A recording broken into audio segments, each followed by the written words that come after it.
Coach, starting lineup got you guys rolling again. I mean, both halves. Both halves. They were really good. We were trying to limit Baines' minutes, and I was not all that excited that we had to put him back in the first half.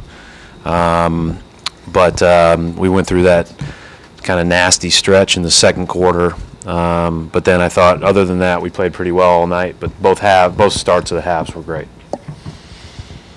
Coach, Gordon left with the trainer late. What happened to him?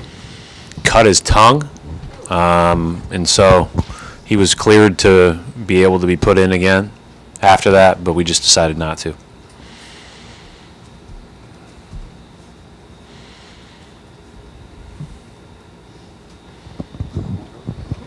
Coach, what did were they just getting into a rhythm in that second quarter stretch? What happened there?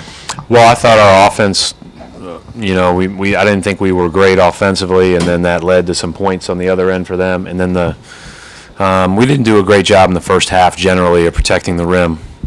You know, there were times where we were there, but a lot of times we weren't. And I'm not talking about our bigs in that regard. I'm talking about everybody, the fifth defender, the fourth defender, the guys that are supposed to be pulled over. We've just got to continue to enhance that from a structural standpoint. We were better in the second half, much better. And, you know, we've had our moments this year where we've done it. Our offense has picked up, obviously, in the last 3 weeks or so. We just got to make sure our defense stays at the level it needs to.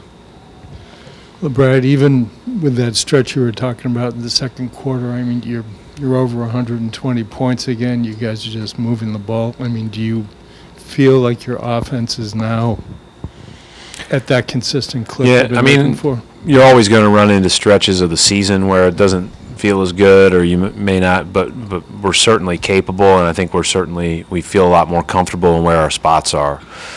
You know, they're you know, you can tell they've got a good feel for playing together, and yet there are still some groups that I think could play even better. So that's encouraging. The ball won't always go in at the clip it did tonight, but you know, you just kind of move it and do the right thing, and usually that pays off.